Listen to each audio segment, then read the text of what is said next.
The first warm days arrive, you stand in front of your apiary and observe the hive entrance. Forager bees land quickly, and on their hind legs you can clearly see large, bright yellow and orange pollen loads. At that moment, most beekeepers, especially beginners, reach a quick and reassuring conclusion. The bees are bringing in a lot of pollen, the hive is strong, they definitely have a queen, and everything is in perfect order. This is one of the oldest unwritten rules in practical beekeeping, but is it really true? The truth is that bees bringing in pollen can be a sign of a healthy colony, but it is absolutely not a guarantee that your hive has a queen. Relying only on this visual signal at the entrance can lead you into a fatal misunderstanding that may cause you to lose the entire colony. In this episode, we will carefully break down the biology of the bee colony, explain why queenless colonies continue to collect pollen, and show how to correctly determine the real condition of the hive using educational and reliable methods. To understand why pollen intake can mislead us, we first need to understand its real role in bee biology. In the beekeeping world, nectar that bees collect and convert into honey represents energy. These are carbohydrates that allow bees to fly, maintain heat during winter, and perform their daily activities. Pollen, on the other hand, is something completely different. Pollen is the primary and only source of protein, amino acids, lipids, and vitamins for the bee colony.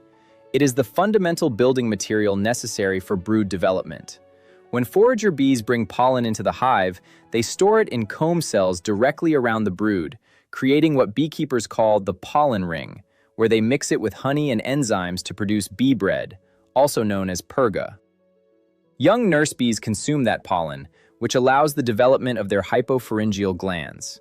With the help of these glands, they produce royal jelly, a precious superfood used to feed the youngest larva and the queen herself. Without pollen, there is no production of jelly, and without jelly, there is no raising of new generations of bees. The logic of older beekeepers relied precisely on this. If there is pollen, there is brood, and if there is brood, the queen must be present. However, the real trigger for pollen collection does not come from the queen herself. The queen does not order the bees what to do.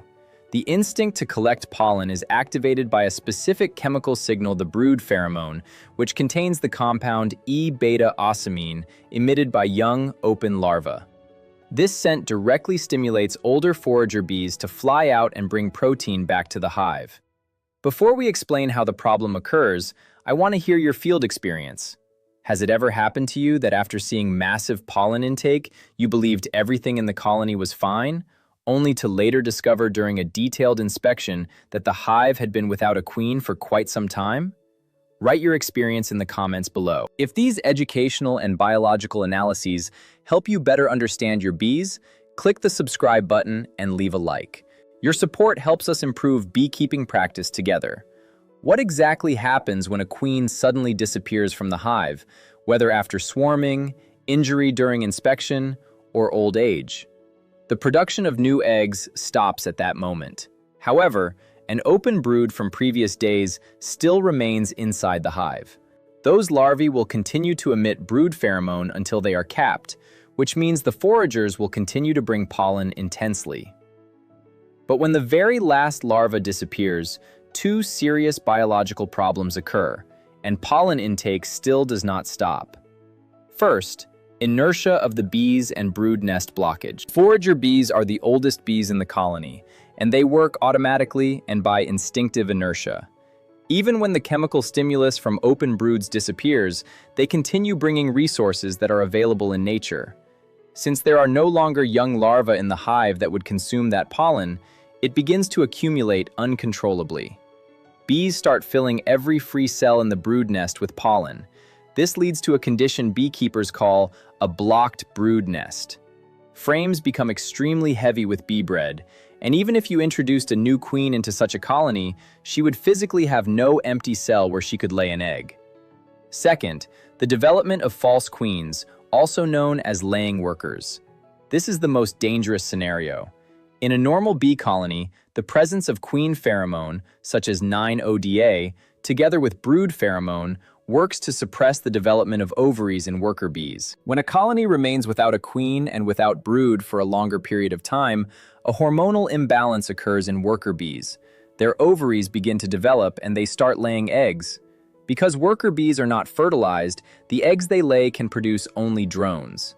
In order for the colony to raise this large population of drone larvae, a massive amount of protein is required. That is why a hive with laying workers often shows extremely high pollen intake.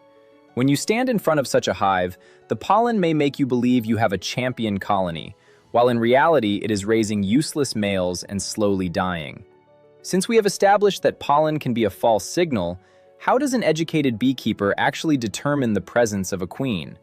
Instead of only watching the entrance, we must use precise diagnostic methods. Hive acoustics, the sound of the bees.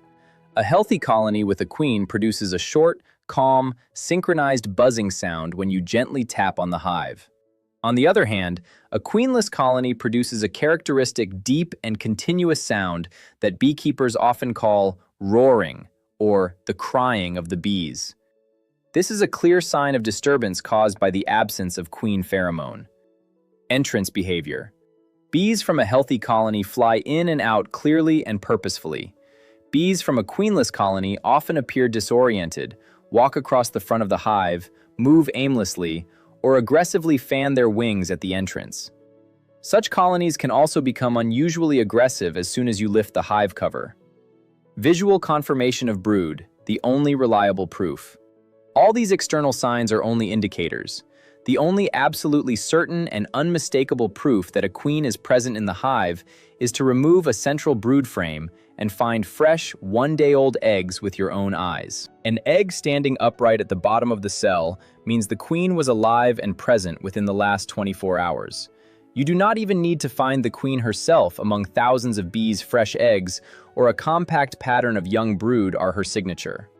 The test frame, also called a control frame, if you inspect the hive and see no eggs while pollen is still being brought in, apply an old beekeeping trick, the test frame. Take one frame containing young, open brood and eggs from another completely healthy hive and place it into the suspected colony.